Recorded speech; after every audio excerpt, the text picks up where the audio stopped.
Crossover Thursday on the Locked On Podcast Network. Steelers Cardinals coming at you. Chris Carter, Alex Clancy breaking down this matchup coming up Sunday in Pittsburgh. Let's get into it. You are Locked On Steelers, your daily Pittsburgh Steelers podcast, part of the Locked On Podcast Network, your team every day.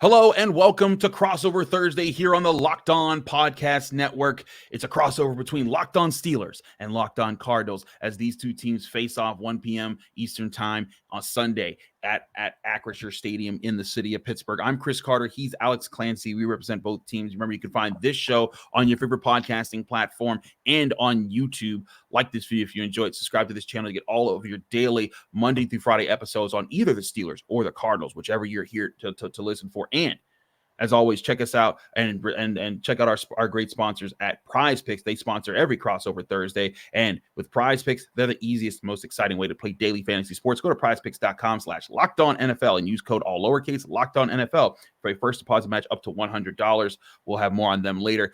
Alex Clancy is here. And Alex, let's talk about how this general game is set up right now. These are two teams, different directions.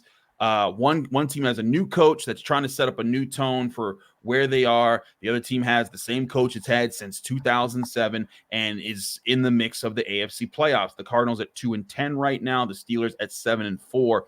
The Steelers right now would be a playoff team in the AFC, but they have also won all their games, very close fashion, squeaking through, finding the smallest margins to win here. Granted, they've done it 7 times in 11 games. So is this game a trap game in your mind where the Cardinals are a team that can catch somebody slipping if they're not on their A game?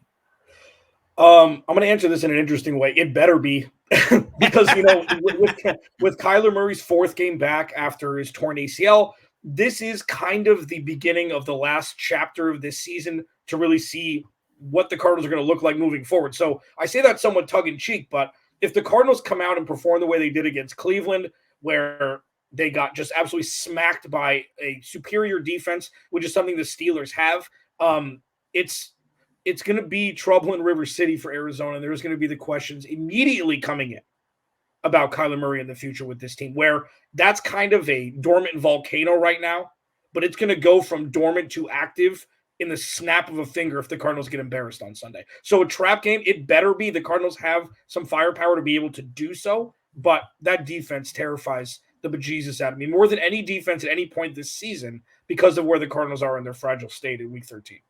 I want to talk about that defense and that matchup with the Cardinals offense in a bit here, but I got to flip it real quick because the question everyone in Pittsburgh is waiting to see has been all season: when will Kenny Pickett break out? Will he ever have the game that people hope that he can have in Pittsburgh? Last week, the Steelers eclipsed 400 yards for the first time since 2020, week 2 of 2020. And it was the first game without offensive coordinator Matt Canner after he was fired. And there's a lot of belief that, hey, maybe they can start to take those steps forward. Granted, they only scored 16 points against the Bengals. You hope that you could do a little bit better than that.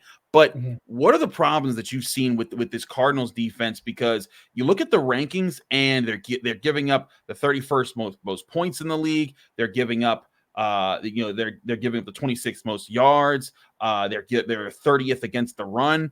This looks like they just have a lot of problems going on despite having guys like Broderick on their defense. Yeah, so the interesting part about the Cardinals defense is it was pretty much a forgotten entity this offseason, especially in free agency. They brought over Kazir White from the Eagles, who knows Gannon and Nick Rollis' defense on the IR, probably out for the rest of the year. Budda Baker and Jalen Thompson are finally healthy, but when you look at this defense, especially the cornerback room, even though they drafted Garrett Williams in the 3rd round, it was kind of a forgotten part, and this was a 2-year rebuild, so it was a conscious decision to allocate draft capital and free agency dollars elsewhere. What terrifies me about this weekend is, yes, the run defense is terrible. The interior of the defensive line is another weak spot the Cardinals have. And with Broderick Jones, who we're going to talk about in the 3rd segment, it seems like the run game is finally starting to get cooking, which would be a fantastic catalyst for a struggling quarterback to be able to pick his spots, use play action a little bit more, and then, test the guys like Pat Freiermuth and George Pickens and Deontay Johnson on the outside. The latter of whom, those two wide receivers could definitely eat on Sunday with how the Cardinals cornerback room has been this year. They're just pretty much devoid of talent. That's where I'm at right now, is that the Steelers, is this the situation where it's the movable object versus the stoppable force? Because the Steelers offense, despite the excitement around it right now, has not put up the points yet. Now, I will say this, for 4 straight games, the Steelers have rushed for over 150 yards. That coincides with the starting of Broderick Jones. I want to get to him and Paris Johnson Jr. in a bit, because both those guys were big talking points heading into this season. But do the Cardinals have any ammunition that could be a problem for the Steelers in the run game? Or is this a situation where there's too many holes on the Cardinals defense to give hope that they're going to be able to do a whole lot? Yeah, I think it's the latter. Losing Kazir White is problematic. That's tough. He was kind of the heartbeat in the middle of the defense. Zaven Collins is a non-factor. I'm assuming they're not going to pick up his 5th-year option. This is just the unraveling of everything Steve Keim did in real time. So with this stuff, this isn't a broken vessel. This is a vessel that has been burned to the ground in an effort to rebuild it up. So no, this isn't going to be a very fun Q&A when I don't have a yes for you. Pretty much everything you ask me, Chris Carter, is going to be a no. And it's not a bad thing. This is the part of the journey for the Cardinals where this happens. This isn't a Pittsburgh Steelers organization that has the stability and perpetuity, having 3 head coaches over the last 75 decades, however long it's been. And, this is a team that's dysfunction has been its defining attribute. And this is something that, we're starting to pivot away from that with the new regime, hopefully. And, Cardinals saving face, having Najee and Jalen Warren not both run for over 100 yards would be a win. I just think it's something the Cardinals have been, they've been consistently competitive this year until we've started to see sprinkles of it, not so much, towards the tail end. So I don't know if it's just going to be, I know this is a long-winded answer, but, I don't know if there's going to be a malaise at this point where it's like, oh, look, there's the finish line, where these guys are human beings and you don't necessarily have the force you're playing with than you did in the first handful of weeks. Listen, I feel you, man. Growing up in Pittsburgh, I've watched the Pirates my whole life, and there's been some. I've never had to cover the Pirates, but if I had to talk about the Pirates all the time, I'd be mad. I'd be pretty heated. But in all seriousness, I think that's where I think that's a legitimate place where you're at right now, is that the Cardinals are in full rebuild. That's another sign that the Steelers, they can't afford to lose this game, especially because right now the Steelers, they're legitimately in the AFC North hunt. If they win this game, they'd be a game back of the Ravens. They've already beaten the Ravens. The Ravens at some point this season will have to, in about a couple weeks here, will have to play back-to-back the Jaguars, the Niners, and the Dolphins before playing the Steelers in the season finale. Meanwhile, the Steelers play the Cardinals, the Patriots, the Colts, the Bengals again with their backup quarterback, and then the Seahawks. There's a chance for the Steelers to make a move here, and that's why we're emphasizing, the point of this. This could be very much a trap game, and asking the question about Kenny Pickett maybe having a breakout. I will say also, Kazir White, a lot of people in this area know and love that guy because of his time at West Virginia, what he did for the Mountaineers there.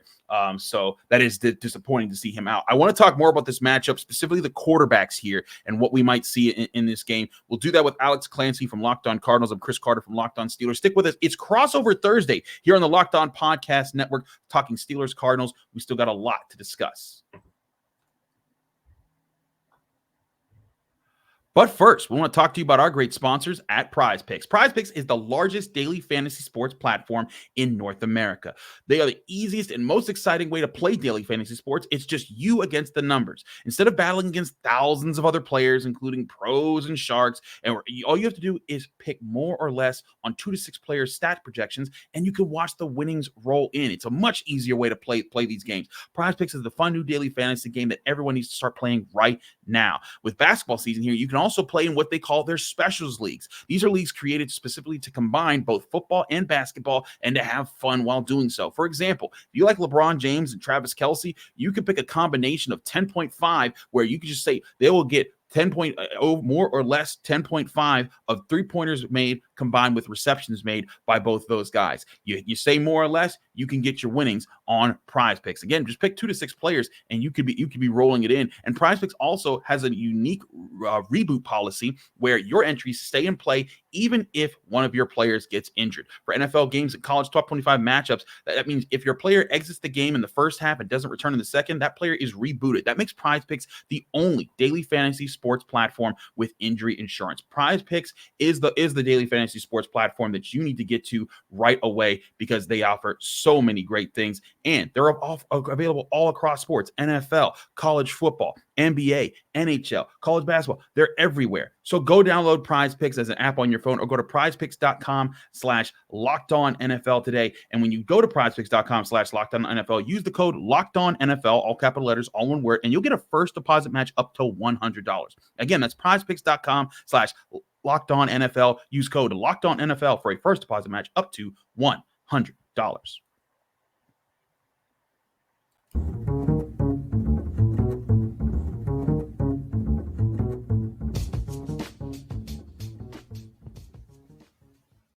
We're back here on Crossover Thursday. Locked On Steelers meets Locked On Cardinals.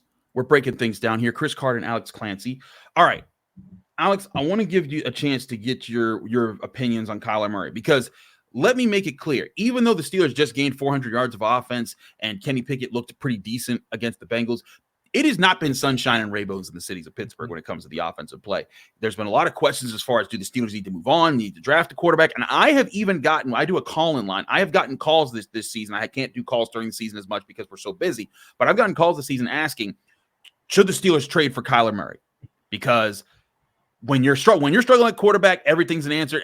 Everything is a potential answer. I'm sure you can account for that for the times that the Cardinals have had, maybe even lately with Kyler Murray coming back from injury. Where is Kyler Murray right now, and what is his future? Is it definitely with this team, or where do you see it going? Damn it, Christopher. I don't know. So this has been so I've been on the aisle of Kyler Murray won in spite of Cliff Kingsbury, not because of him. I've been that. And I will continue to say that because I think that Cliff Kingsbury had no business getting that job. That's like me getting the next Steelers job. Doesn't make any sense, but that's what happened. 4 years, Kyler Murray. Now he tore his ACL, and you never want anybody to get injured, even your most hated rival on the football field. He got hurt at the worst time possible to gauge what he's going to be for the future of this team. So he's been back for 3 weeks. They won the first week. He played worse the second week, and he played terrible last week against the Rams. What is the rational time for a guy that's been out for 11 months? There's 5 games left. It's a lost season. What's the metric? That's my question. What's the metric? Does he throw for 400 yards and they lose? Is that a metric? Does he play terribly and they win? Is that a better metric? Like, where I'm at now is this Sunday starts the Kyler Murray's future parade, whatever. He needs to play competent, good football against some very tough teams. They play the Eagles and they play the 49ers in Seattle after the Steelers. So this is not going to be an easy road. You got to see the kid play, and you got to see exactly what you've got. I still think he's the guy for the future. Check. It's like an ex-girlfriend. You want to break up with your ex-girlfriend? Check her DMs. 15 teams would be calling about Kyler Murray if the Cardinals don't. And that's got to count for something. That's got to, right? I mean, Chris, let me ask you. You've seen enough out of Kyler Murray. I know it's from, the opposite coast. Would you retain him regardless of what happens at the end of the year? Have you seen enough to show that this is a guy that could be a fringe star with how much expletive football there's been from the quarterback position this year? Listen, I think he's talented enough that if you build around him the right way, you can. Yeah. My problem is I also believe that this isn't just about Kyler Murray. This is the state of the NFL, right? If you don't have Patrick Mahomes or one of those primo A1 dudes that's in that MVP conversation week in and week out, the quarterback position is one that you better invest into carefully, because you could get the right guy. And if you don't build around him the right way, you just wasted a whole bunch of money and everybody's time. And I think that's the problem the Cardinals are in right now, is that not only do they not know about Kyler Murray, they don't know what they're going to do around Kyler Murray. And that's where the Steelers, I think that they have an advantage with Kenny Pickett, is they got TJ Watt. They've got Minkah Fitzpatrick. Cam Hayward's on, towards the end of his career, but he's still a captain. You have structure. You have young guys that you believe in, like Alex Highsmith, rookies like Joey Porter Jr., Broderick Jones, guys that you're really excited about. Najee Harris being a leader, George Pickens, all these younger dudes that you're hoping evolve into keep up the culture that you've maintained because of Mike Tomlin, what he does as a coach. If you're the Cardinals, it's a tough question to say, what do you do with Kyler Murray right now? Because you have so much other rebuilding things to do around him. You could pay him a good amount of money to stay and keep him, and you'll have that star quarterback. But will that hamper you from going out and making the big trades that you need to do to build a better offensive line for the future? Because frankly, also the way Kyler Murray plays, he needs a good offensive line. He's not a guy like 2008 Ben Roethlisberger who can take 50 hits a season and just be all right. I think that's the dilemma the Cardinals are really in right now, and something that could lead to it. And that's the thing. Like, if the Cardinals coming with Kyler Murray, I think the Steelers would at least hear him out. They like him. Like, I've heard Mike Tomlin talk about Kyler Murray a lot, and the threats that he forces a defense to honor. There's respect there, and so I don't think the Steelers would necessarily turn that away just blindly, but I think they're also in a position where they are loving that they are just paying for Kenny Pickett with a rookie contract, and they want to do that for about 2 more years before they get to that level. That's the dilemma that the Cardinals have to answer. Do they want to enter that path? Yeah, that's well said. I mean, there's 2 real outliers in the quarterback position. It's Patrick Mahomes and now it's Brock Purdy. Neither of those things are rules. That doesn't exist. It's Fugazi. You can't compare anything to either of those guys. You know what I mean? We got a Fugazi. Yeah, you just can't do it because Patrick Mahomes is the best. He may be the best quarterback we've ever seen. Yeah, but when his career is over, he's at least on trajectory to do it. And Brock Purdy makes $11 a year, and they can build out around everybody else. That's not real life. And you're right. With Kyler, it's like, I don't know if it's a fool's errand for me to continue to blame Steve Keim for the state that the Cardinals are in, because even before him, this has been a dysfunctional, non-winning franchise. So they don't know what they have, but what I do know is they've got 2 first-round picks next year. I think they've got 6 picks in the top 100.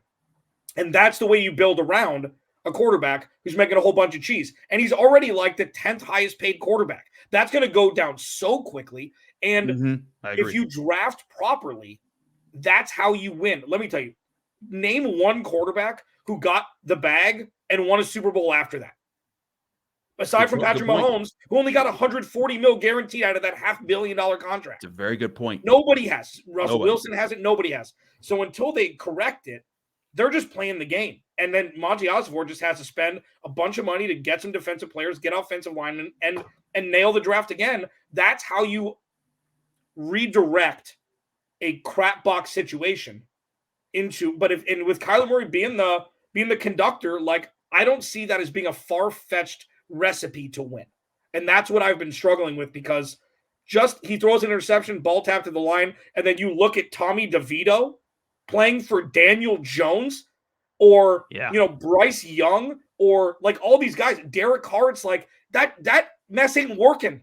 Kyler Murray has shown that he's been able to work. And you're right. I hear you on that. It's just a fragile foundation right now in Arizona. Listen, that's part of why, there's, I don't know if you ever hear these wins or not, Alex, but there's a part of Steelers Nation that feels like Mike Tomlin is ruining everything for the Steelers.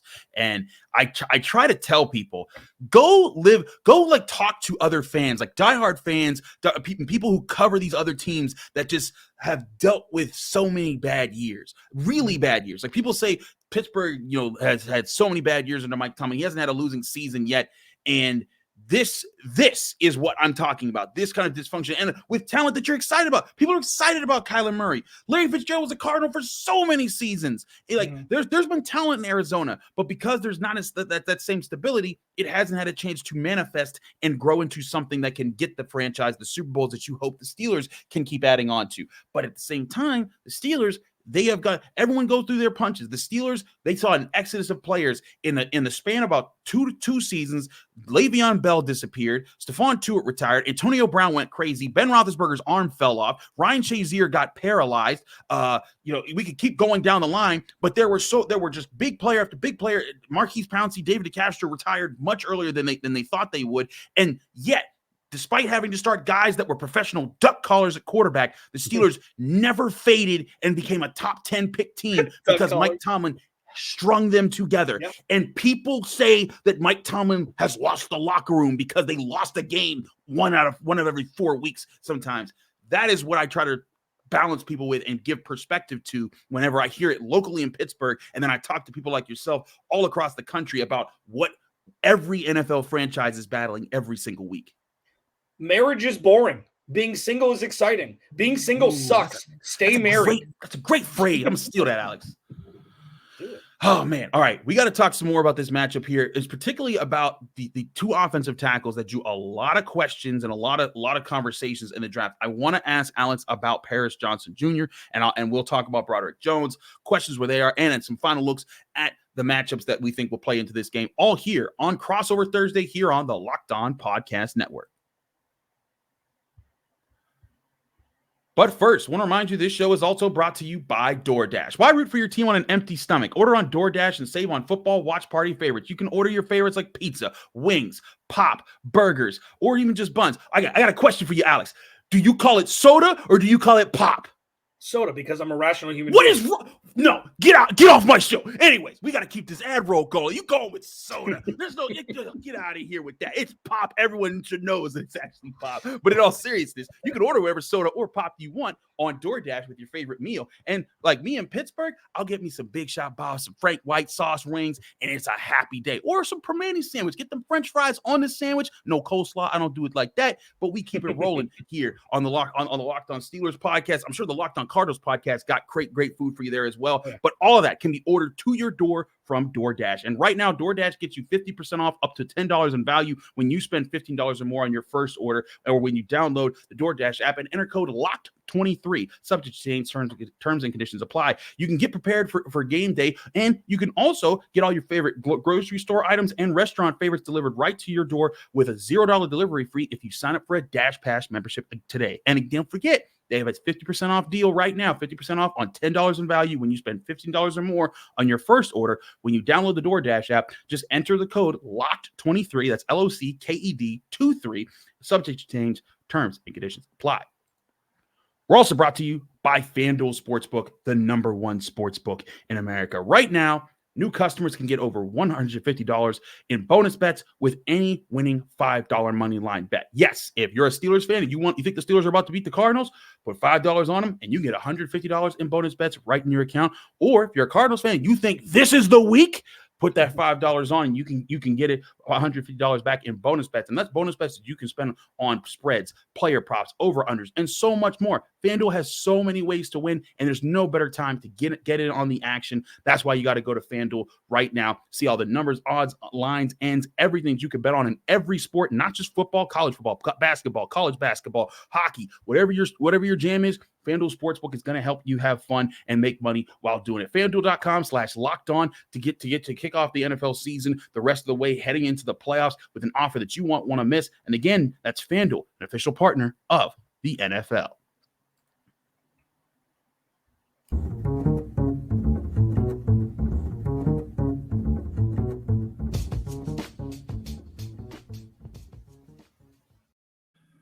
Back here on Crossover Thursday here in the Locked On Podcast Network, Chris Carter, Alex Clancy. We're going over some things here. Before we dive more into this matchup, I want to talk about two guys that were heavily talked about in the NFL draft. And that's Paris Johnson Jr. and Broderick Jones. Now, these are two guys that both went to big schools, Ohio State, Georgia. Everyone was wondering who would go first. The Cardinals took Paris Johnson Jr. at 6th overall. The Steelers, everyone knew that they wanted an offensive tackle. I was one of the few that said they're going to go get Broderick Jones. They're going to trade up with the Patriots to get him because they want to leapfrog the Jets. They did exactly that, going and getting him at 14. Now, Paris Johnson Jr., if you look on PFF, has given up pressures. He's given up. He's had some rough moments, but that is an offense that had a lot of problems going on with. You had Josh Dobbs starting for it for a long time. As much as we love Josh Dobbs here in Pittsburgh, everyone acknowledges he's Josh Dobbs. That's a tough situation. What have you seen out of Paris Johnson Jr.? Has he lived up to the 6th overall pick hype as a rookie? Yeah, it's graded on a curve here. You know, of course, the Cardinals got a first-round pick and still got to take the guy they wanted. You know, so that was for those that don't remember they traded back from 3 to 12 and then back up to 6 to draft Paris Johnson because the Cardinals were not going to make it through the gauntlet of all the teams between 6 and 12 who needed offensive line help. He's played 100% of the snaps. He's looked more like a rookie the last couple games, but the dude wants to be here. He was like seeing young guys coming in, smiling during training camp, rookie mini camp, mandatory camp, whatever it is, happy to be wearing an Arizona Cardinals uniform. That's a nice thing. It's not like it never happens, but him and Kyler, they wanted to link up. They got him, and put it this way: the Cardinals drafted Josh Jones out of Oklahoma a couple years ago in the 3rd round. He didn't see the field before they traded him to Houston. Okay, if Paris Johnson Jr. wasn't good enough to be starting at right guard, he wouldn't be. So I think that's a big thing moving forward because they had Kelvin Beachum. Kelvin Beachum could have played. He could have started at right tackle. He started at right tackle the last 4 years for the Cardinals. He's been fine. And there's one thing that I go by. As long as the rookie, when you watch him, you're not saying, oh, no, it's okay. Some will pop right away, and some will slowly, incrementally get better. If you don't say, oh, no, John Ross, oh, no, Kevin White, oh, no, Jonathan Cooper, who the Cardinals drafted a handful of years ago, even though he had a compound fracture his rookie year, just never amounted to anything. That's a good thing, especially with an offensive lineman. Now, pivoting to Broderick Jones, did he unlock Najee Harris? Like, is there a direct correlative? Because Najee Harris was too slow. He couldn't 3 yards a carry. I couldn't run behind. He couldn't run behind the worst offensive line. Nobody could. So is that a direct correlative between the two? I'm assuming. I've been saying for a while, Broderick Jones was going to boost the Steelers' offense. Again, he started one game against the Ravens, did a really good job locking down Jadeveon Clowney in that game. They took him back out. They put back in a guy at left tackle. He started at right tackle for 4 straight games, and for 4 straight games, Steelers as a team have rushed for over 150 yards. Some weeks it's Jaylen Warren, some weeks it's Najee Harris, but they're running the ball. He has been an asset here. And I agree with you. Rookies don't always need to explode and boom. If they hold it down, if they can fight through it, especially on teams like the Cardinals right now that are struggling to find answers, that's what you want to see. Warriors that stay true to their goals, that stay true to the team, and fight through the tough moments. So that when you do have everything right, that guy has been through thick and thin. So I think that's really good signs that we're hearing from Paris Johnson Jr. We only have a few minutes left here, so let's talk about the actual game here. Alex, give me the biggest thing that if you see a Cardinals upset happening, what has to happen for that to occur? Multiple forced turnovers.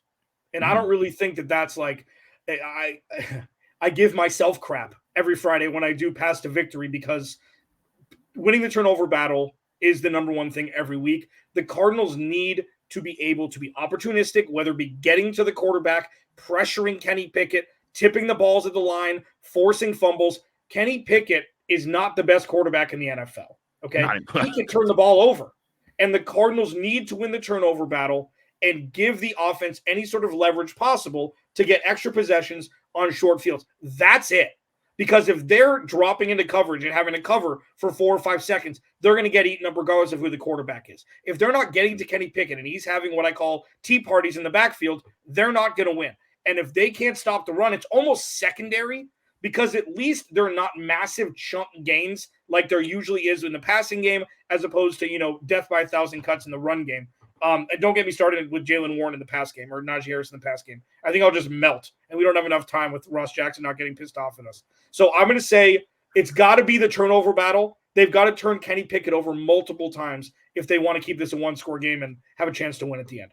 Well, Cardinals fans, if you're holding out for an upset and and that's your biggest key, Kenny Pickett, he has only thrown 2 touchdowns in the last 1, 2, 3, 4, 5, 6, 7 games. 2 touchdowns in the last 7 games. But he's also not thrown a single interception in that span. That's exactly what Mike Tomlin has been coaching them to do, is protect the football. They've prioritized it. The Steelers are tied with the Niners this year with a plus 11 turnover differential. I agree that turnovers are the big thing in today's NFL game. That if you get those, any team can close the gap in yards and all those other things if you force turnovers and make those big splash plays. That's what the Steelers have been very good at on both sides of the ball, creating turnovers on one end and limiting it on the other. We don't need to do our score predictions. I always save that for my Friday episode. But Alex, I thank you so much for joining me here on this crossover Thursday. It's been a lot of fun talking with you. I know it's always rough to cover tough teams. I've covered my fair share, but I think you're doing a great job with the information and managing through and finding the things the Cardinals fans needs to hold on to. Let people know they can find you, follow you, and get more of your work. Romance engaged. At Clancy's Corner on Twitter, Locked On Cardinals, free and available wherever you get your podcast and on YouTube. Yeah, man, it's been fun. It's always fun doing these crossovers. We haven't done one have you and I? We've never done one. This is our first because it would have been 2019, and I was actually off that week because I was at a wedding that weekend, and Tony Serino handled it for me. So that's right. Yeah, I was going to say we haven't done one. So look at us. Look at us. We did it. We did it. He's Alex Clancy. I'm Chris Carter. Find me on Twitter and Instagram at Carter Critiques. Read my work at the Pittsburgh Post-Gazette, post-gazette.com, and find both of us here on the Locked On Podcast Network, wherever you get your podcasts, on your favorite podcasting app or on YouTube. Like this video if you enjoy it. Subscribe to this channel to get all of your daily Monday through Friday episodes. We're both back with our Friday episodes, giving you our final looks at this game, predictions, everything else you need. Stay tuned here with us on the Locked On Podcast Network.